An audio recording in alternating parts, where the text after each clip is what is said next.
Hey, everybody. Thanks for listening to Raw Knuckles Podcast. Please like, follow, and subscribe. So my question was to you, Chris, what would it have been like to have a teammate like Terry O'Reilly? Because I know you admired him like I did as a kid. But what would that have been like for you? Oh, you know, it would have been awesome, right? It's someone that is a good leader, someone who shows up to play every night, a great example of what, I like, and I can't take credit for this, but I like what Martin St. Louis, the coach of the Canadiens, says, that there's guys that play hockey and then there's hockey players. He's a hockey player. When I stepped on the ice, I never backed down and I never stayed down. And I was vicious, and I was malicious, and I don't care. I'm alive. He's a freaking madman. Look at him going to town. So, Chris, one thing I wanted to ask you before we get on to the kind of the tough guy questions is, I didn't know this till recently. You had the game-winning goal in Team USA in the Canada Cup 5-2 win over Sweden. What was that like?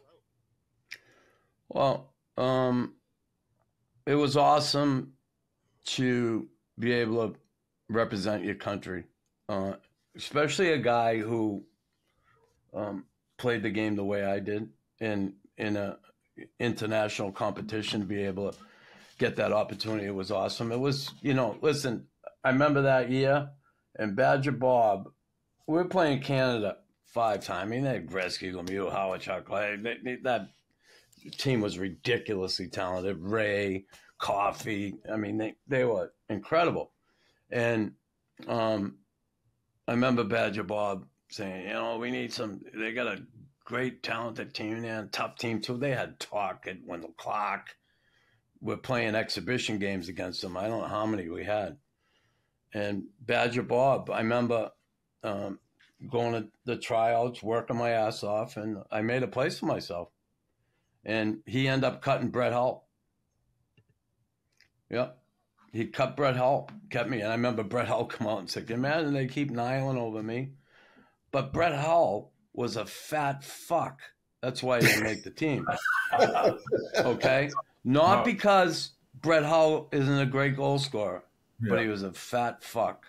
And Badger Bob. Tell us how you really feel. Yeah. Well, that's it. That's how I, and then he's going to shit on me because they keep me. And I had 3 points. I had 2 goals and 3 assists in 5 games. Not bad for a plumber. And yeah, we didn't win the tournament, but it was just awesome to represent your country and get that opportunity. Badger Bob, I remember he sent Brett Hull down in Calgary because he was so fat. He came to camp. He was way, and, I give that guy credit for addressing that with him, because the guy probably wouldn't have had the career he had. I mean, he would have, but I mean, he got him early. He got his attention early. Yeah. So, yeah, and I didn't like how he mouthed off about me making the team, because he didn't. Instead of looking at yourself and saying, here's why I didn't make it. Have you come across him since he said that? I've seen him, yeah. I don't care for him. You didn't hit him? No, I actually played golf with him and Chelly. I'm disappointed. In training camp. And, anyway. All right. I don't want to get going on that one. Terry, what was the most you ever made as a player financially? About $390. And in that time, I'm sorry. Yeah, no. My first contract was like a 2-way contract. If I made the Bruins, it would be $27,000, and if I played in the minors in the American Hockey League, it was 18 or 19. It was short money. Well, back then, And then, so you said 390 was, or 3 something like that? I said about 390. That's my answer to whatever anything costs. It's a silly answer.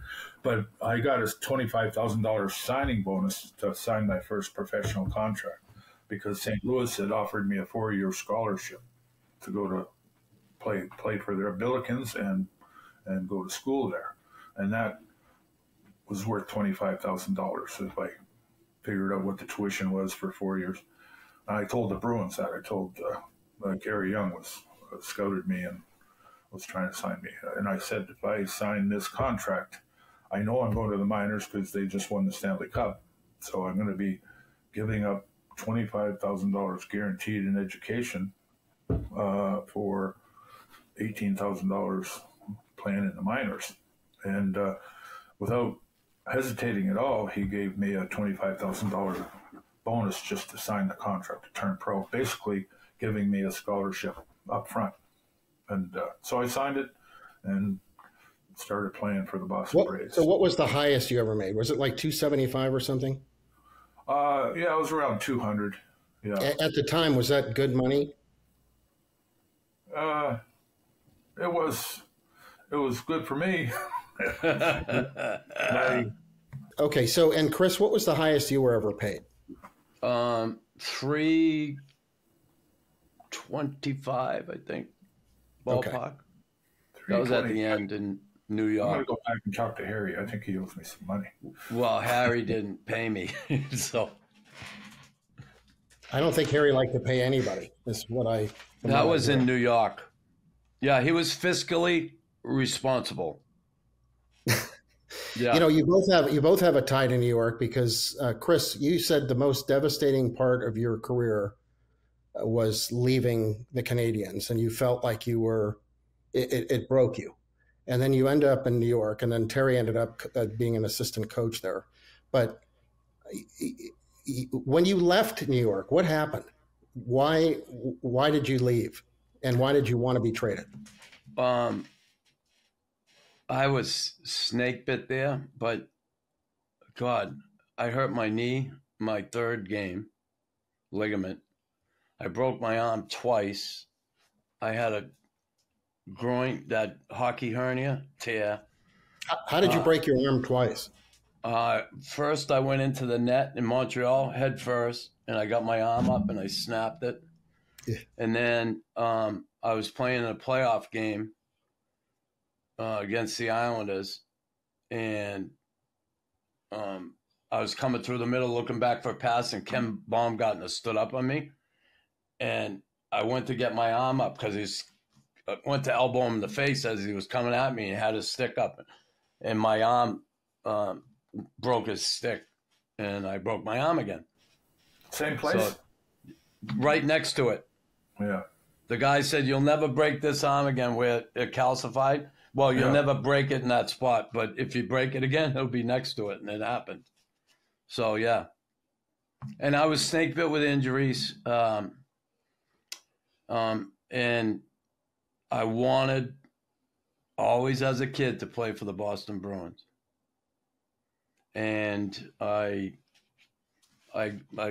sent a little canary out to do a little investigating for me to see if I could get out of there. I was supposed to sign a new contract with Neil Smith.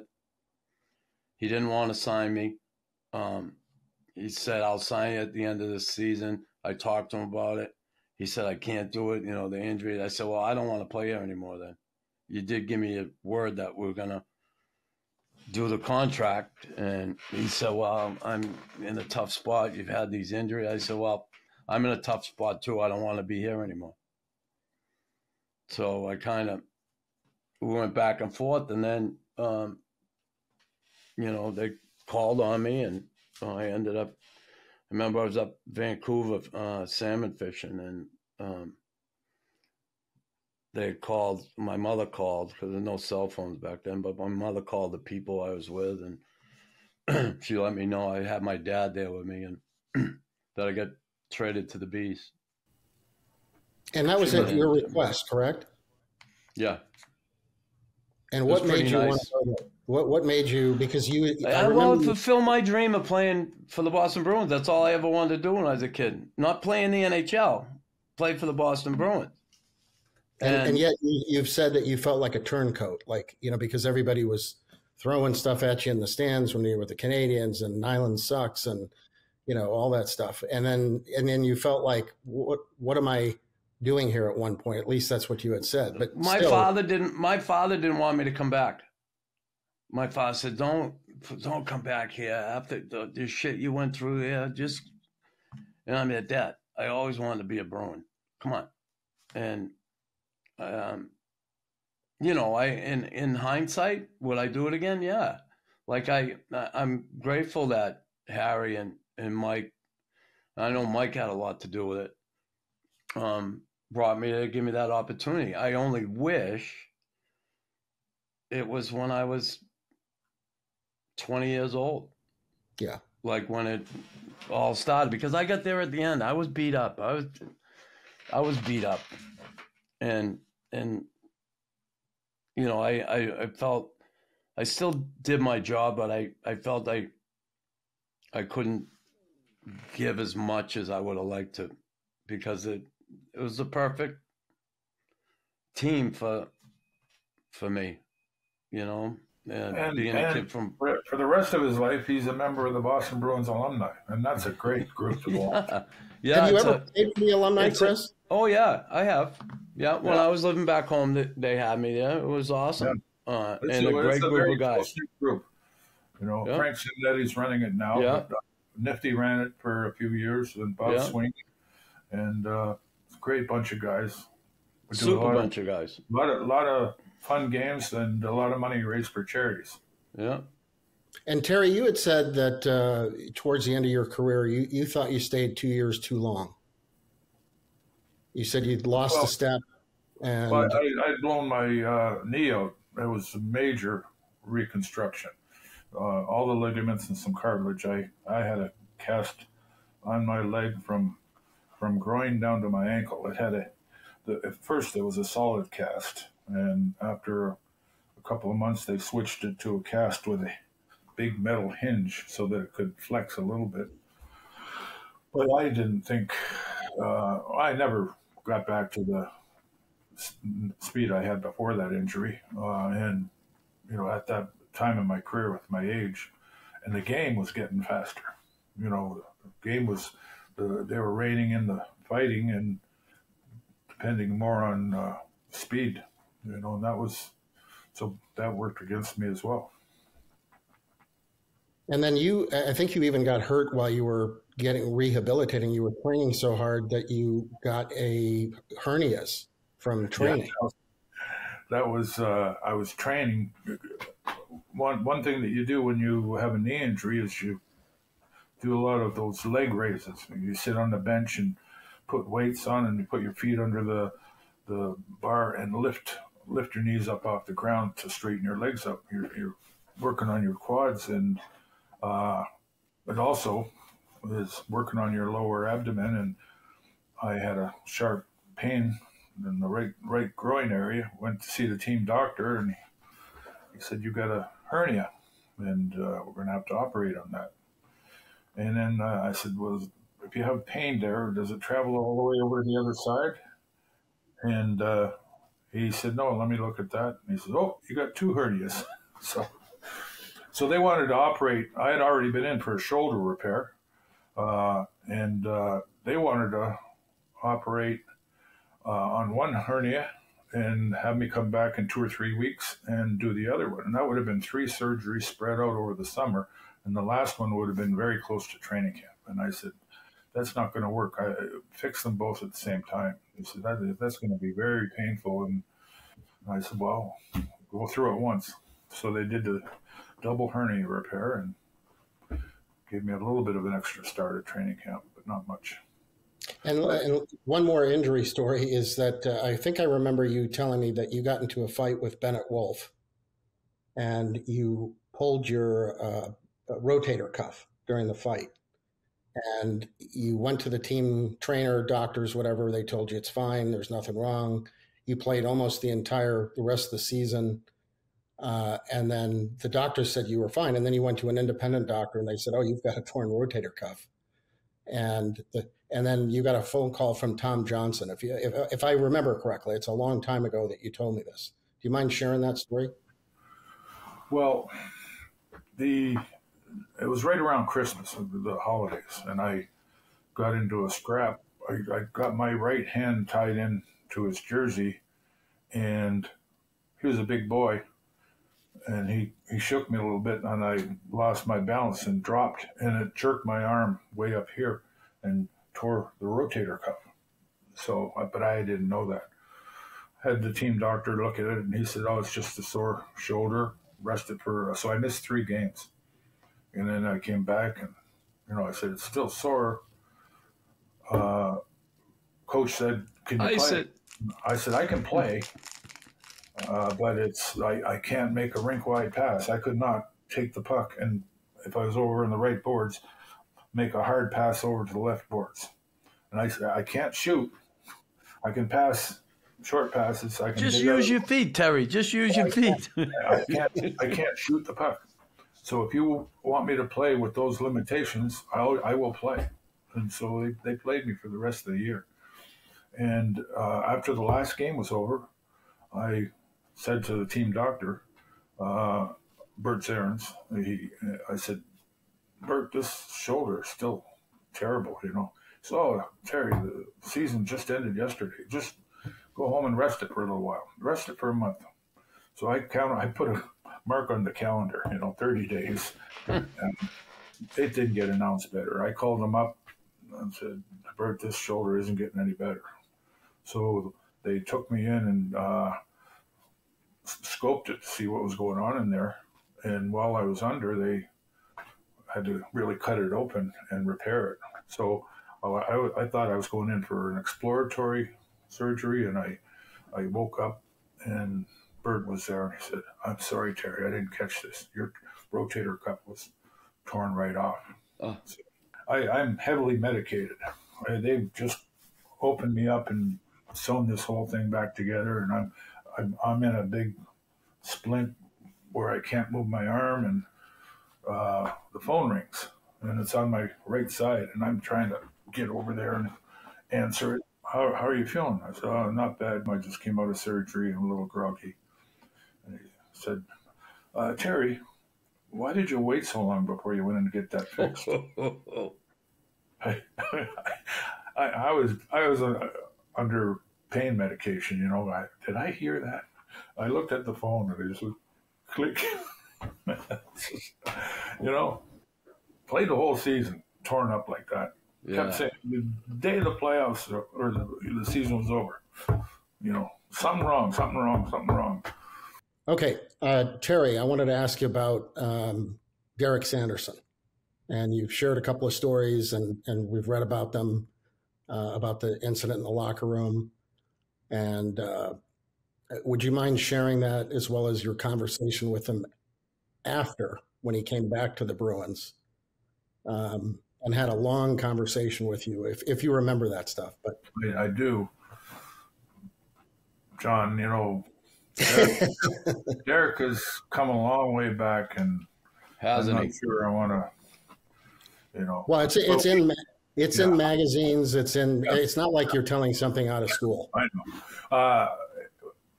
We didn't get along, and I was a rookie, and I had a corn on I had poor fitting skates, and I had a corn on my big right toe, and I came in after the warm up and took the skate right off, and I put my right foot over my left foot. And if you ever see cartoons, when somebody gets hit with a big hammer, it's going boing, boing, boing. Well, my toe, I could swear I could see it just going up and down like this. It's screaming at me. And I've got my eyes closed. I'm leaning back like this, waiting for the pain to dissipate. And Dan Canny is going around. Dan Canny. Making sure everybody has put their spare stick in the rack, because you have to have a second stick ready during the course of the game in case you break one. The trainer hands you a fresh stick, and he turns to Derek and says, "Derek, you're the only one that doesn't have a spare up here." And I'm sitting beside the rack with my sore toe in the air, and Derek reached in front of him, picked up his spare stick, and just slammed the end of it, and it spiraled through the air and landed right on my toe. And I, like a jack in the box, I was up 6 feet in the air and cursing at him, why don't you just walk it over to the stick rack like a normal human being?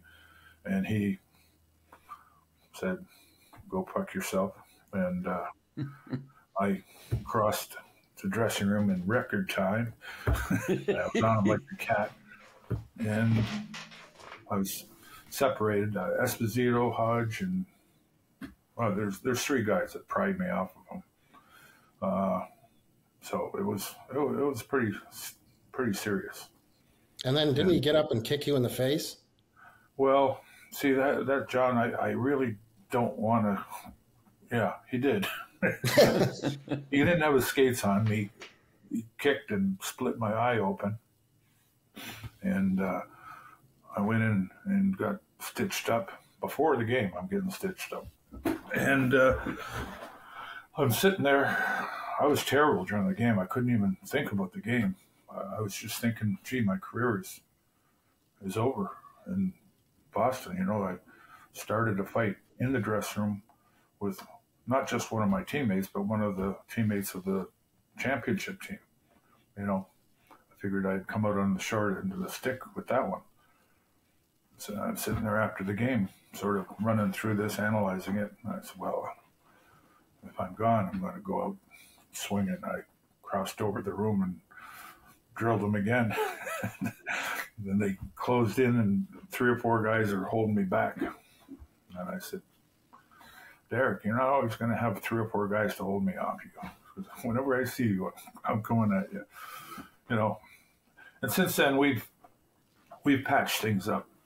He has done a tremendous job, as you have, Chris, in controlling his demons and making a comeback, and speaking in schools, and really become an asset for a lot of young people that are suffering from some sort of addiction. So my question was to you, Chris, what would it have been like to have a teammate like Terry O'Reilly? Because I know you admired him like I did as a kid, but what would that have been like for you? Oh, it would have been awesome, right? It's someone that is a good leader, someone who shows up to play every night, a great example of what, I like, and I can't take credit for this, but I like what Martin St. Louis, the coach of the Canadiens, says, that there's guys that play hockey and then there's hockey players. He's a hockey player. And to have him as a teammate would have been awesome, especially in our era, to have somebody riding. Like, I'm just going into Boston, Philadelphia, and going to teams that had a few guys. Like, we had some tough guys on the team when I was there, but there weren't a lot of guys that fought. Me, and then Cordick came along. And then Shane Corson, tough kid who could handle himself. But John Cordick, when he came, honestly, I felt more threatened because the Canadiens,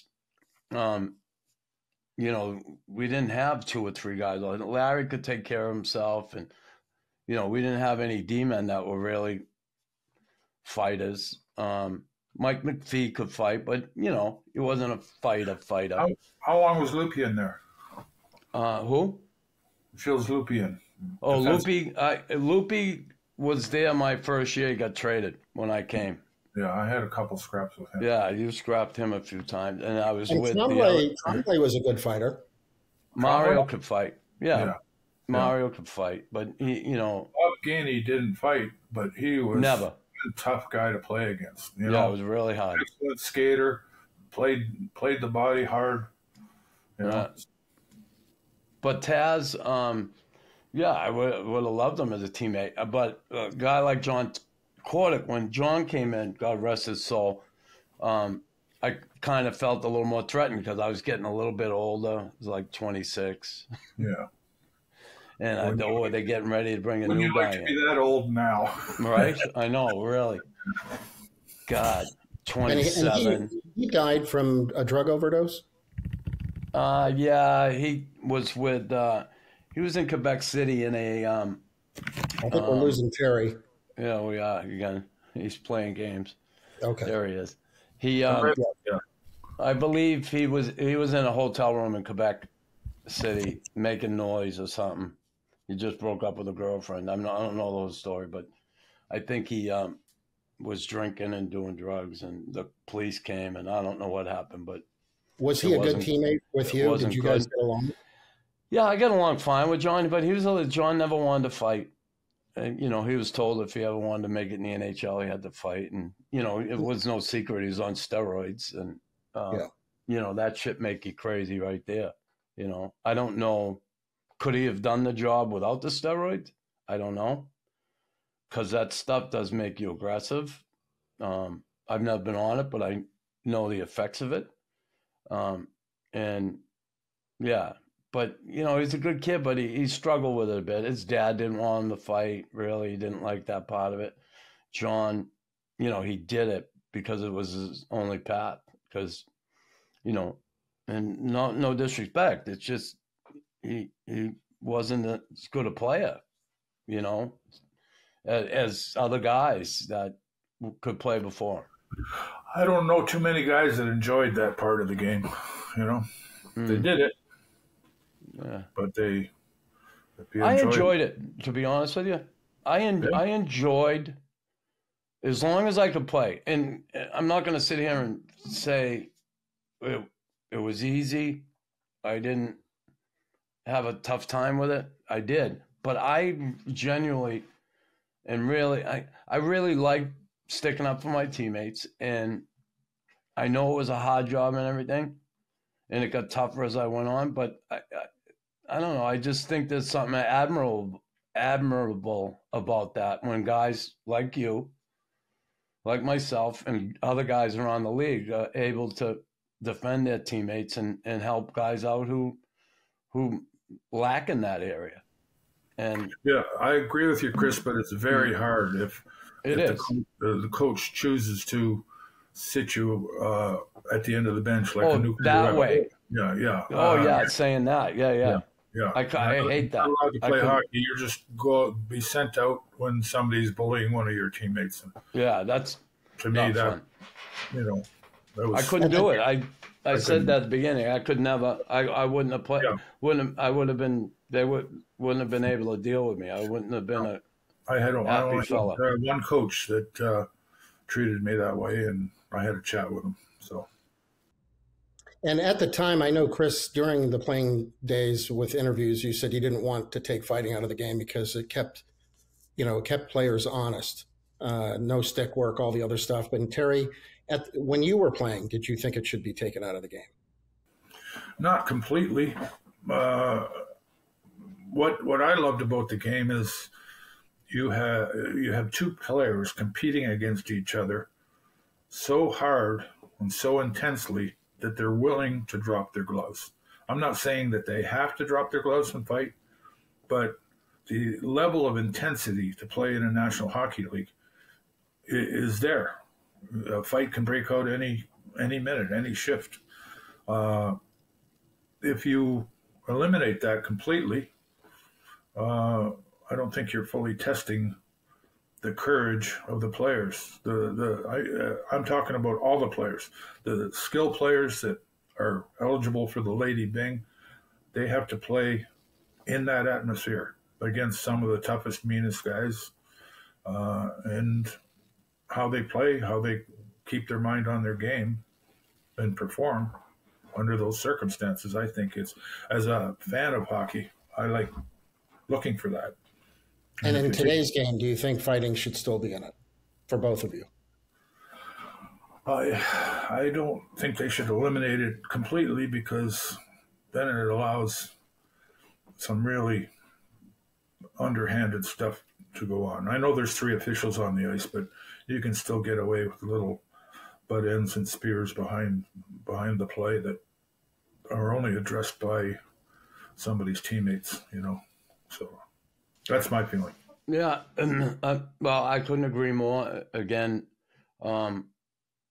those days, the guys sitting on the bench going on fighting, never liked that. Those stage fights, that stuff. But I believe it should stay in the game. I don't like brawls. I never liked them. I'm glad they were able to curtail that and take that out of the game. But the 90s and 2000s there, you saw that, a lot of heavyweights, guys that just, they worked out to fight on the ice, not play. So those stage fights kind of. And then now I don't think it should be taken up for just the reasons Terry gave. It's no longer a tactic. And I think to leave it in is a good thing because the rats will come out. Shit will happen. And I believe that intensity part where two guys are battling so hard against each other. They're so pissed at each other. Maybe one gets an edge on. Maybe one gets a little elbow in his face and pisses him off. And then he does it again. He gets mad and he finally says, you know what? We're going. And you settle it. I think that I like. And, yeah, I don't think we're going to see the other stuff ever come back. But I don't think they should ever take it out for that reason. Well, the tough guys in today's game, the tough guys have to be able to skate like the wind because the game is so much faster now, Yeah. And So I got a question for you. We talked about coaches asking you to fight, but did you ever have a teammate come to you and say, hey, this guy won't leave me alone. Can you help me? Did that ever happen?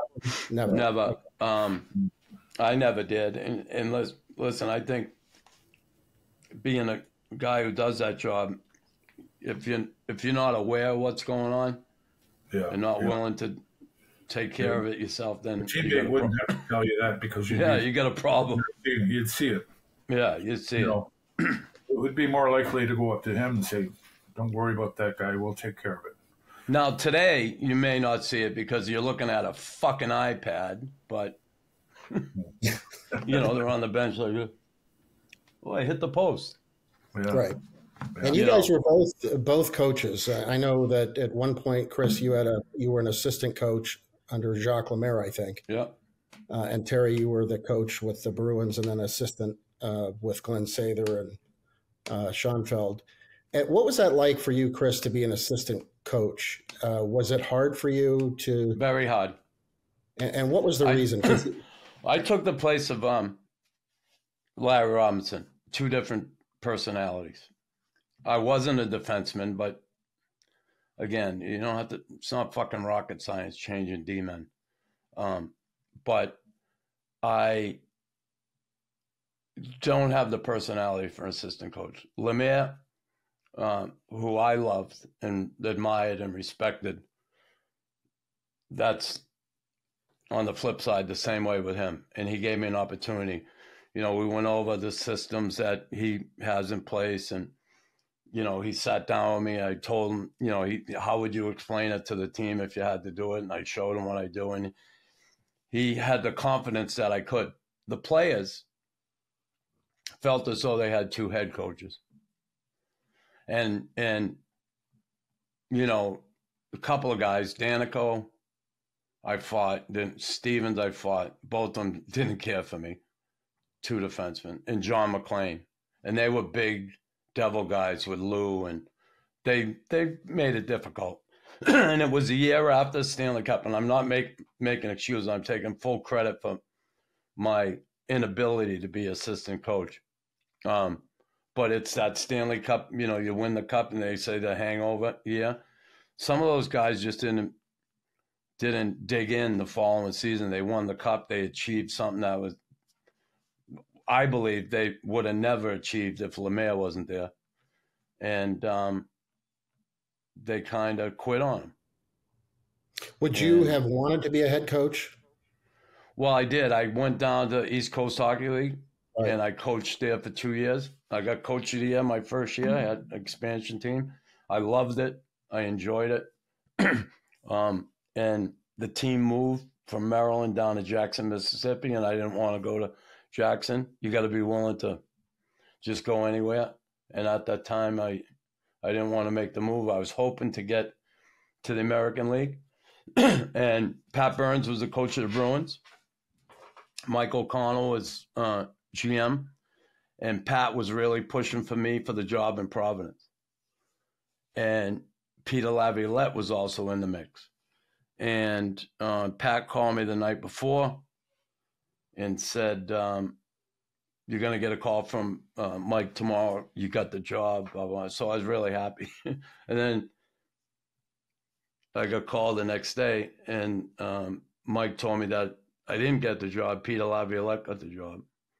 And I'm there, okay, I got it. And I get it. He told me the reason he got it, one, they liked his coaching ability, but the Ed Anderson, the owner of the Providence Bruins, Peter played down there, I think, for 4 years, and they became pretty close, and Ed wanted Peter over me. So I get it. And I didn't get that job, and I didn't go down to Jackson. I just walked away. You had said that at one point you said you loved Jacques Lemaire and he was a great coach and you loved him, but you also said Mike Milbury was your favorite coach. Is he one of my favorite coaches? Lemaire was my favorite coach. And why did you like Milbury as a coach? I just, and not because he put me on the All-Star team. I didn't want him to. Let me preface by saying why is that, by the way? Why didn't you want to? Because I didn't belong there. I didn't belong there. I wasn't an All-Star. And I understood why Mike was doing it. And he had that respect. He named Brian Skrudland, guys that are, I think kind of like Mike, guys that work their ass off to try and stay in the league and get to the league and then stay there. I think he saw that and he admired that in players. But, I liked him as a motivator, and not that I had to be motivated so much, but other guys, I liked him. He understood the game. He was able to go on the board and show you what you did wrong or what you have to correct. He was good with systems. I really liked him. I liked his demeanor. I did. And a lot of people think I'm nuts.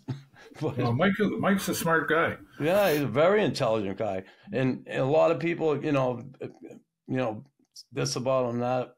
I remember when, that whole thing come up with Alan Eagleson, and, Mike was talking, hey, this guy, we want him out, blah, blah, blah. And everybody's like, shut up, Milbury, fucking shut up, And he was on the money. Mike was the only fucking one who was on the money with that, other than, some other guys in Boston. But Mike spoke about it, and everybody around the league was fucking badmouthing him. Because he wanted Eagleson out. Hello? You've read Russ Conway's book. I didn't. But I read the article and stuff they had in the Eagle Tribune. But have you read that, John? No, I haven't. Yeah, it's a great book.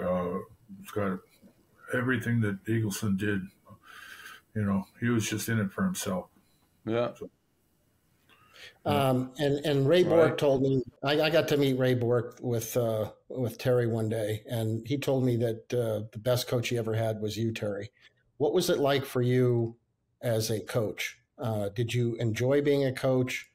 Was it hard for you being a player, the way you played, maybe having players that didn't want to do that? But, several players told me they really enjoyed playing for you. But what was it like? Did you enjoy it? I enjoyed the learning experience. Never learned as much about the game as I did in that 3-year period. Johnny Cunniff was my assistant, and a great assistant at that, right? Yeah, and I actually said to John, you're not my assistant, we're co-coaches, But he knew the game, the technical part of the game. Specialty teams, power play, penalty killing, face-offs. He had a playbook with a gazillion plays, a gazillion practice drills. And I was the sort of the police force. We would talk about the way we wanted to play and explain it on the chalkboard, out on the ice. John was a good teacher. And then I would say, does everybody understand it? Everybody understand what we're doing? Everybody nods, and I said, okay, because if anybody doesn't follow this program, you better have a real good reason. When you come off the ice and you didn't stay within our system, you better have a real good reason, or you won't be getting back out on the ice. I was a disciplinarian, and we had some success with that. Yeah, you did. Yeah. Okay, so I would like to, if we could, share my screen and start with the first scrap that you guys ever had together, and a couple of others. I tried to find the one that had the where you went after Peters, even though it really didn't happen that way. But the video is nowhere, so there's only a GIF on Twitter that I found. But I'm going to share my screen, and then we can go down the list. And then I'm going to ask you about each player, because I know, for instance, you said you had Glenn Cochran, when you were in the minors, and you cut him open, and you both fought him since then. And then Terry said the first time he ever really suckered anybody was with Glenn Cochran, if you remember that. And so I want to go through those, if you guys don't mind. So let me share my screen. So this is the very first scrap you guys have. And I think, Chris, you were a rookie at the time? Yes, I am. Okay, so I'm going to play this. This is the one. I think I win the draw, too. I don't think there was a draw, but here we go. Okay. I'll show you. As cleanly and as well as we have seen him. So there's another indication why you should shoot more. Nyland and O'Reilly ready to square off. So young Nyland goes with O'Reilly. Earlier it was Jonathan. Well, he caught O'Reilly a good one, but O'Reilly came back with some solid lefts, and so they are both going out. And making a name, Chris Nyland, number 30, from West Roxbury, Massachusetts. I think it's quite a story that he's made it here to the Canadians. He made it obviously as a checker and battler, and he went toe-to-toe with O'Reilly. Okay, so one of the things I wanted to ask you, because you've described, you said that was the hardest you'd ever been hit by Terry. Yeah, it was. But I was more interested in the dialogue afterwards. Honestly, I don't remember what was said. I don't know. I remember Terry in the penalty box going to me like this. He pointed at his left, and I knew he was a lefty. And here's what I'll tell you. I had fought Stan earlier, and then I'm there, okay. And I remember both centermen got kicked out of the face-off circle. And Bob Gainey went to go in. I said, no, let me go in. Because I felt like, I'll beat him on the draw, see what happens. And then when I whacked his stick, he looked at me like, what the fuck are you doing, kid? And so away we go. Now, I'm going to tell you, this was a turning point in my career. And it was a big learning experience for me. One, my pride was fucking shattered when I got the penalty box. I was bleeding, like the blood was just pouring out of my head. I went at him. I threw that first punch, and then I knew he was a lefty, and I just left myself wide open. And when I got to the box, I thought about it, and whatever we said, I don't remember. But from that point on, I said, if I fight like that every night, I'm not going to stick around long. I'm going to end up breaking my jaw, getting my fucking teeth knocked out, breaking my nose. Just something bad's going to happen. I have to use my head. And from that point on, and most of the guys were bigger than me. Taz and I, height-wise, a couple inches maybe. But I knew he was a lefty. And from that point forward, I made a concentrated effort to know what every guy threw, where his strengths were. And I would try and take that strength away at the beginning of the fight and then pick my way through the fight. then I started being able to throw a left a little bit. I was better righty than lefty, but I could have the stun gun once in a while. And then I started throwing uppercuts a little more. I switched things up. Those do the damage, the uppercuts. Yeah. Because you have a tendency in a fight, you have a tendency, if you take a couple punches, you have a tendency to drop your head. Yeah. And then you're open for that real whammy. So that honestly, that was a turning point for me as far as the way I fought. I said, if I'm going to last and do this every night or every other night or whatever, I have to use my head and be a better technical fighter. And I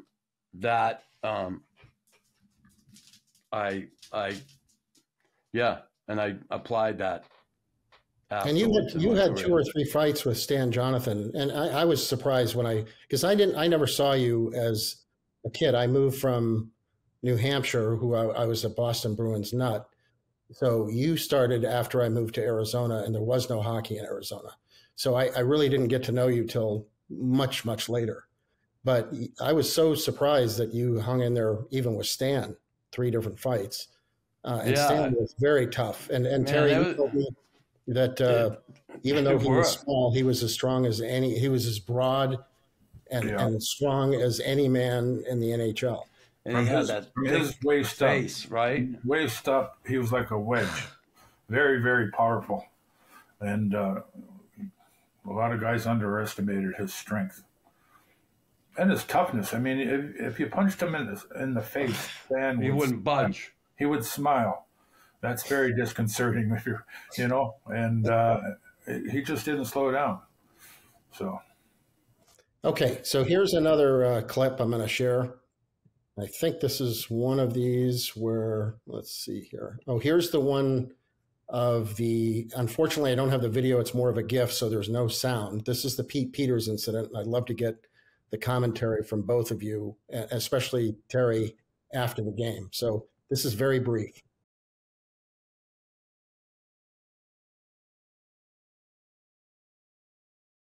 And that's it. So,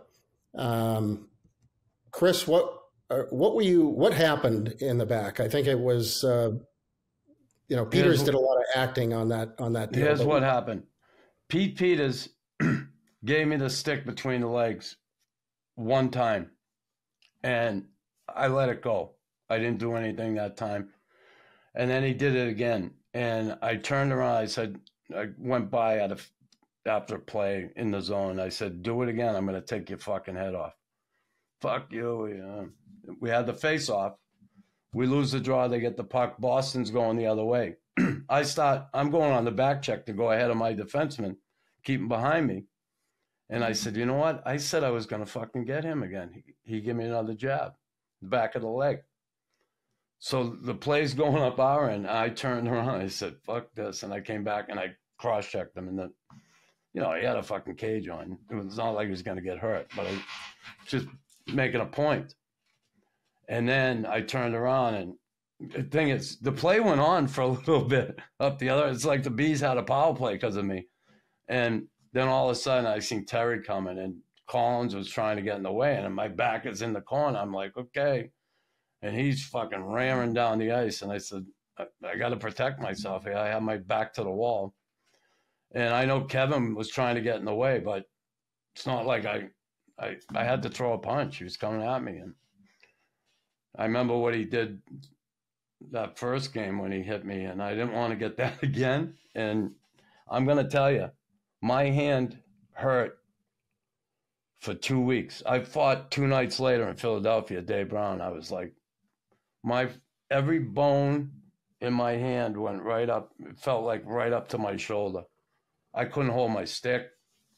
My hand hurt so fucking bad. Yeah, that's a hot head too, Yeah. I did that with a few guys hurting their hands with my face. But oh, fuck. And listen, it went down. I didn't throw another punch or anything. And I remember the next day in the newspaper, you had said there was something in the paper about you gave Pete Peters shit in the room because you had told him to leave me alone or something, apparently. Well, I said to him, well, I don't know. I'm in the medical room getting sewn up by the doctor, and Pete came in, and sorry, Terry. And I said, Pete, what started that? And he says, well, I gave him the stick. And I said, well, okay. Now, just keep in mind for future reference, if you give the stick to any tough guy in the league, you're not the one that's going to finish the fight with him. What you're doing is volunteering one of your teammates to take that guy on. So I want you to think about that before you stick anybody again. So. Yeah. And, I remember, geez, I'll never forget that night. And I just shit, my back was to the wall. It's like. No, that was my. I love Terry O'Reilly. I mean, my fault for coming in that fast and hard. I was out of control because I saw you had to get there, right? Yeah, I saw Pete land on the ice, and so didn't. I threw caution to the wind, skated right into that. That was a good punch. It hurt. Yeah, but and I say that because. No, I really had so much respect for you as a player and as a person and what you were dealing with in your life, too, with your son, Evan. And you know that because I spoke to you a couple times, and not out of trying to soften Terry up, because nothing's going to soften him up.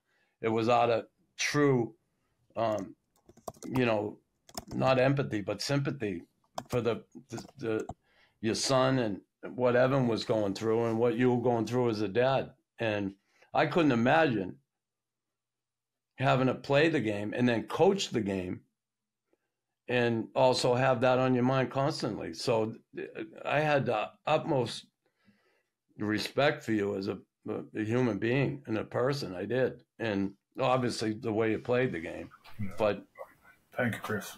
Away from and my mother loved Terry O'Reilly.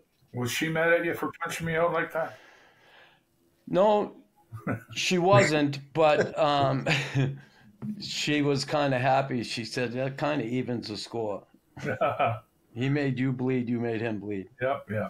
So, Terry, I asked Chris what it would be like to have you as a teammate. What do you think it would be like to have Chris as a teammate? I would rather have him as a teammate than play against him. Same here. Yeah. He plays the game the way I always felt that it should be played. Play as hard as you can, defend yourself, defend your teammates, and have fun. And you both worked really hard on your ice hockey skills. You both wanted to be players. You didn't just want to be a fighter. You really, after practice, Chris, you were telling me how Jacques Lemaire would work with you and Bob Gainey would work with you and Larry and everybody else. And Terry, I remember you telling me the story that Phil Esposito would grab you by the back of the jersey when you were skating in practice to say, hey, slow down, you're making us look bad. Yeah. At training camp, a lot of, back then in the day, I have to, training camp was to get yourself in shape. Training camp was longer. Guys took it easier in the summer, as opposed to today. These guys are training, 12 months out of the year. And I came at my first training camp, I came trying to make the Boston Bruins. They just won the Stanley Cup, so they had a good summer. So I'm on the ice when the coach blew the whistle to go. I was going. And the veterans on the team, they were a little sluggish. And I really showed the difference, If anybody was watching, I was going 90 miles an hour and these guys were going 3/4 speed. So a couple of guys told me to slow down. And I didn't answer to them because I didn't want to be disrespectful, but I was thinking, if I slow down, I don't make this team. So. Mm-hmm. And you had one altercation, and if there's more, I'd love to know it. But I think it was with Carol Vadnais in practice. And I'll ask you, Chris, the same thing. But aside from Carol Vadnais, did you have any issues with any other players, where it was that you were teammates with? Yeah. Well, normally if somebody used their stick on me, I would punch them in the head. You know, I didn't like to use my stick, so if somebody slashed me or cross-checked me, I would drop my glove and boom, you know. It tended to buy me a little more room. A lot of guys thought, we better not do that to this guy. So I was playing in a scrimmage against Pie McKenzie, and he got his stick up pretty high and clipped me across the shoulder, and I turned and saw that it was Johnny McKenzie, and he was about half my size. So I'm not going to do anything about that. And then later in the scrimmage, I've got the puck, and no, Bobby Orr had the puck, and he's, you know how he could maneuver. Well, I'm chasing him down. He turns to his right, and I take my right hand and start jamming his right elbow. So then he turns to his left, and I take my left hand, and now I still have my right hand over here. I've got the stick in my hand, but I start jamming his left arm. And Bobby's a smart guy. He knows that my right hand is here, my left hand is here. My jaw is wide open. He came back with an elbow, just about knocked me out, you know. But I said, lesson learned. You know, don't leave yourself wide open like that. And that's Bobby Orr. I'm not going to do a thing. I did it with him. No, the third one, yeah, Carol Vadney. We were playing scrimmage, and I came in and fell as a play was made on his net. He was playing D against me. The play reversed and started heading down towards my goal. I'm picking myself up off the ice. He's defenseman. He's just behind me. And I'm just on all fours getting up. And he shortened up on his stick and cross-checked me right on the back of the neck. Sent me face first back onto the ice. So, and then he followed the play. So by the time I caught up to him, he was just over center ice. And I'd left my gloves back in the end zone. And, you know, I tuned him up pretty good because it was a real vicious play that what he'd just done. And, you know, I needed to make some sort of statement so that these guys wouldn't take any more liberties. And was that pretty much the only time that you had an altercation, either in or like training camp, somebody coming in and trying to make a name for themselves and go after you? Well, I had that little scrap with Derek. Right. But no, that was about it. How about you, Chris, on any of the teams? No.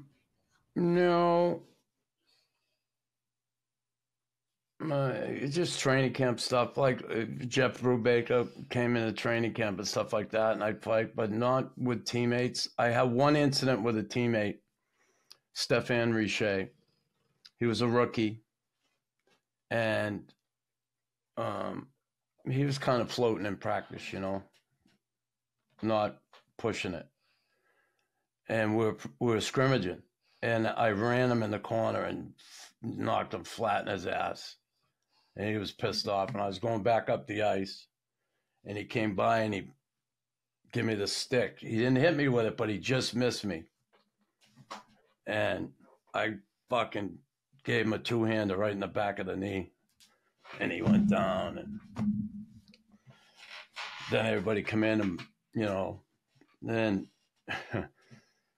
I almost got, Serge told me, he said, I almost sent you home on that road trip because of that. But when I find all the circumstance, I decide to keep you with the team. Because he thought it was for nothing, you know? Yeah, yeah. But it was, you know, that's what started it. So anyway, that was the only time.